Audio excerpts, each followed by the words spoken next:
amministrazione del comune di Martellago e agli altri poeti invitati presenti. Sì, vi leggo anch'io qualcosa da una pubblicazione che è stata in qualche modo voluta dall'amico Fabio, mi ha chiesto questa partecipazione. Io scrivo anche in italiano e adesso sentirete in che termini il dialetto è entrato nella scrittura.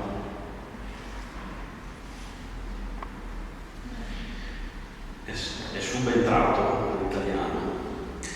A eredità. Cos che ne stavo fa, mi qua. Questo dialetto tutto in cancario in mezzo ai denti, in pastrocciai in bocca, venuto fuori dal fondo stomaco come un rimbombamento del buere. Che il palpi che la lingua un passo intero del bisse che si torna tutte dentro l'anima e torno in aria.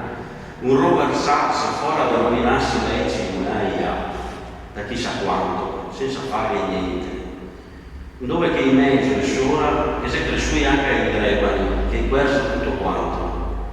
Dico, cosa che stavo a farmi, con sto bordeo di parole, scollerie, scalzinae, con sto intrigo fra i piedi, anzi in testa, e sugli avari, come un sturgo di bava che si pesa una fredda.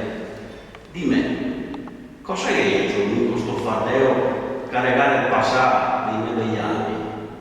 Quando che Boccialea giocava con i giocattoli del mio nonno, che mio nonno mi faceva con legno dei suoi alberi, e il piavoletto acrobata che bello leggera con trucco mi faceva i salti, e il vindo del pai, e strasse e corda, che dolce ridargli quel ricordo.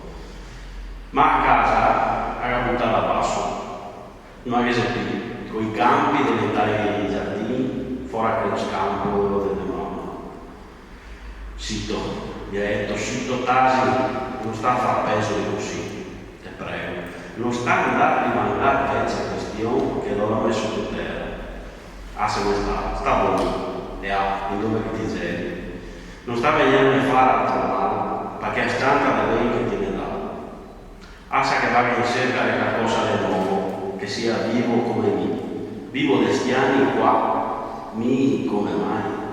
Fammi forte coi tocchi tui vivei, ma se ne smentegarmi invece di quei che morti dice una volta e poi per sempre.